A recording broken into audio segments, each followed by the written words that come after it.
I'm sorry, are you addressing me? Because your authority is not recognized in Fort Kickass. Are not rubbers. Oh my god. Okay, yes, you can rub them, but just please don't hurt my family. He mean we're not robbers. Oh.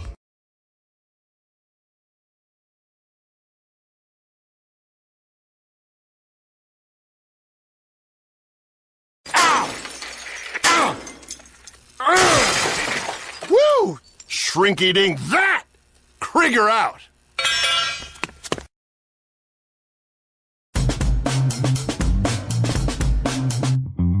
Hi, this is Harry from Mike1inFive. This is Brian from One Man Standing. This is Nick from Shape of the Sun. This is Jess from Shoot Lab. You're listening to Dr.Bones. Dr.Bones and Mike. Dr.Bones and Mike. And you're listening to New Music Saturday. This is Martin from Ability Rock. JJ from Juxta. Hey, this is Leslie Hey, Jason. of The Sweetest Condition. New Music Saturday. Music Saturday. New Music Saturday. New Music Saturday. And you're listening to New Music Saturday. New Music Saturday. Dr.Bones and Mike.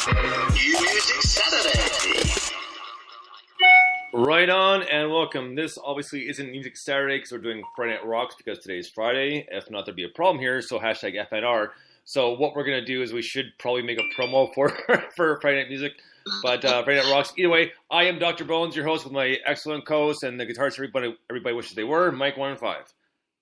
Good evening, happy Friday. We probably ought to do a promo for that. We probably ought to refresh the NMS promo, but I haven't got around to thinking about that recently. But I didn't ill-advise say he was going to do something for us. Yes, I was talking to Harry the other day, and I asked him because it's been a while since we've had a new promo by an artist. Because I mean, in the past, this is before your time, but Steph from Dead Sea Navigators did an awesome one, and I know it's on my laptop somewhere. I'm trying to find it. It was pretty cool. It was kind of like almost like an 80s kind of jingle, but really cool. And he kind of just emailed me out of the blue and said, "Do you want me to do a promo?" I was like, "Well, fucking right, I want you to do me a promo for me. That'd be awesome."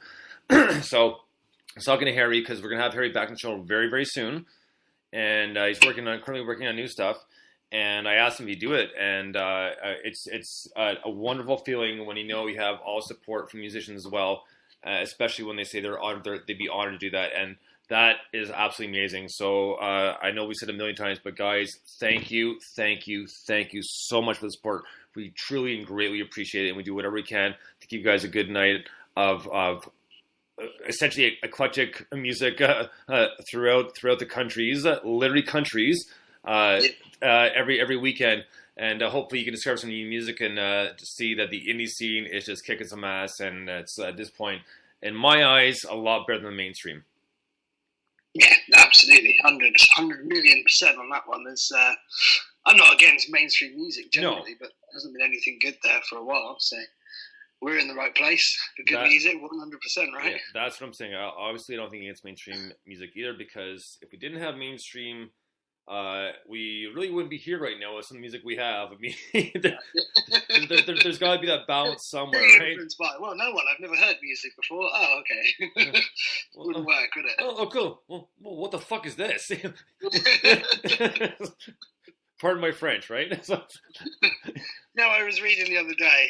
I know we've only just started and I'm sidetracking, but I was reading the other day that human beings have been playing music in one form or another for they estimate around 55,000 years. Wow! So it's one of those things that's just innate. It's in our soul, right? It's there forever. Probably from that first person banging out a little bit of a rhythm on a tree or whatever. Through to now. How incredible is that, man? Can you think of anything else that's been going on for 55,000 years apart from music and sex? Not off the top of my head, no. No. I mean, I wonder if they did both together. Who knows? Speaking of which, people who are fans of Mel Brooks, History of the World, Part 2, when they do a lot of history of how things started, and they did the history of music. And they got the caveman, and he drops a rock in the guy's foot. He's like, he's like, do it again. He's like, and then it's like a whole chorus line, right?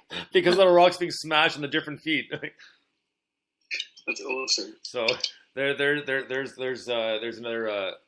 I'm not sure if that's exact. No, well, it's not fact, obviously, but it's just funny to think that's probably something along those lines, very very vaguely along those lines, might have happened. I bet that's completely historically accurate. Oh yeah, if it was Mel Brooks, it's got to be. That well-known historian. Yeah. So just before we get started here with the music, just some quick shout-outs / thank yous. Big thank you to Colt48. I got the package. I pre-ordered the package because well worth it, support your local music. And they sent me a t-shirt, some badges, some stickers, their new EP, a ticket that unfortunately I can't use because I'm on the wrong side of the pond. But either way, big thank you guys. Thank you so much for sending that to us. And we're looking into potentially doing an interview with them at some point. So nice. Hopefully that'll come up next few months because the next few months will be somewhat busy because we still need to get Stuart on from Premium Blend Radio.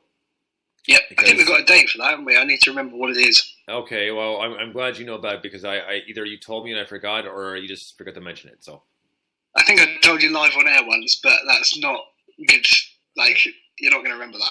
Man. I think it's the 28th of April. I'm just looking at my notes. 28th of April. This is what happens when you work late. We never talk anymore.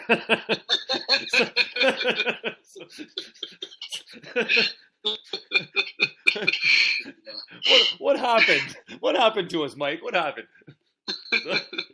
Well, that's for the one thing that I do have ingrained in my head that you told me on air is we will have Sabrina and Aidan Leach on May 5th to talk about Sussex Music Festival. Yeah, that's happening. Yep. And we're going to also be talking to Anna from Sequoia, and probably mid-April. I talked to her via email about a month ago, roughly, before that she sent me the new single, Rising Up. And she said, okay, well, they're gigging, they're touring a little bit, and then she'll have time where she'll be around on a Saturday night to do the show with us, most likely in April. Because right now, they're on some form of battle of bands, and they're doing really well, mind you. So keep on throwing your support behind them. But Anna's always been very good to the show, and always a lot of fun to interview. Because I remember the first time you interviewed her, and this was about 3, maybe 4 years ago. And I was talking to her, and of course, in Skype, when the person comes out Skype, it tells you 9 out of 10 tells you what country they're in, or they're from, or city, what have you, right? And I'm looking at it, it's like U.S. I thought she was in the U.K. Am I tripping balls here, or is this like? And then when I started talking to her, she goes, "Oh, you may have noticed, actually, yes, I did." She goes, "Okay, well, here's a background. I lived in the U.S., but my husband and I are in the U.K. right now." And Bob was like, "Oh, okay, well, now it makes sense." Ah, so okay. I'm not sure if they got married in the U.S. and then in the U.K. or she met in the U.K. Whichever, either way. Her husband has a decent job down there, so they moved down there, so she's been able to focus on her music, and I mean, that's her background in schooling anyways, but either way, she's always a lot of fun and a very gracious person and good to talk to, because the last time I talked to her was with the Mad Andersons, and it worked out nicely, because we tried to get her on the show a little earlier, just because she had a gig that night, and we used to start at 9 p.m. Eastern, which would have been 2 p.m. GMT, and I think we started at 7, maybe 8 o'clock, around 12, 1 o'clock. It worked out because she had just finished the gig with Sequoia. So, it came on the show right away, but still full of energy, still wound from the show and a lot of fun. So, we'll have her back on again soon, and we'll have Harry on from Mike1inFive because he'll be working on some new stuff. So, yeah. And I've been chatting to Robin from Red or Dead, and we're trying to arrange a date with him as well, so he's going to come back to us with some free dates because I keep saying, "Oh yeah, we'll get you on," and then forgetting to organise that. Nice. So sorry, Robin and Red or Dead. It's not anything personal. It's just that I'm useless at remembering things. Well, to be fair, how long did it take to get John on?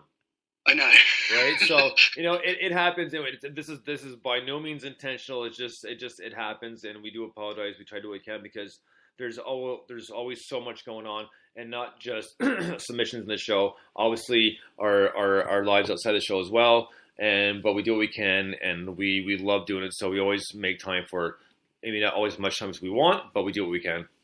So just a few more things before I get started here. I know we're kind of running behind. We usually don't start with so many stories, but it's Friday night. Yeah, it's true, right? So on Twitter, if you noticed, Mike was saying, I don't know about brains and useful at the same time because he's a brains behind the site. Mike's revamped the site for us. And I told him, I said, I got an award for Who Am I and What Are We Doing? And I'm not kidding. This was when I was living in Montreal. I was 11 or 12, and I was on a swim team. And myself and my brother. My brother's 2 years older than I am. And, this is like 8, 9 in the morning, maybe 7 sometimes. So not super early, but when you're a kid, anytime that really seems early, right? So, and I was always kind of lost because it's always half asleep, even after jumping in the water. So at the very end of the year, they said, we could give you most improved, but this one's a lot better. This is it goes to Brian Bulger for Who Am I and What Are We Doing? I was like, that's awesome. And I don't have it because I'm pretty sure it's just one of those things that was like written on an award certificate. So it wasn't an actual like medal or plaque. So unfortunately, I don't have it. I'm sure even if it was around for a little bit, my parents probably would have tossed it out at some point. Either way, but I got that award.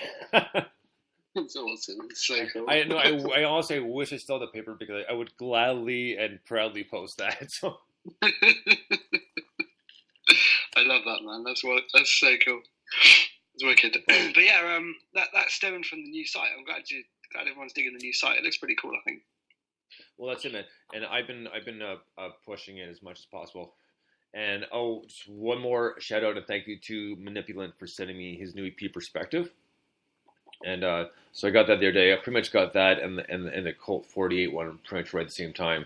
Except I missed the Colt 48 because it came in a package. So I got the notice from the post office, and I see the notice like package like did I order anything I forgot? Because usually I'm right on top of anything I ordered. Right? It's like I don't think so. Then I thought I was like Colt 48. you know. And of course I couldn't get that day. I had to wait till the next day till after 1 o'clock. It's like of course I gotta wait. Why not? But either way, so I got it, and then the Manipulant one came the same day. I went to the post office to pick up the Colt 48 package. Oh, nice. So yeah, it was a very eventful week that way. So, and a big thank you to both you guys for all you guys plural for saying that stuff out. Oh man, sorry. One more thing. I'm sorry. I got so much stuff going on because it's been such a kind of a weird week.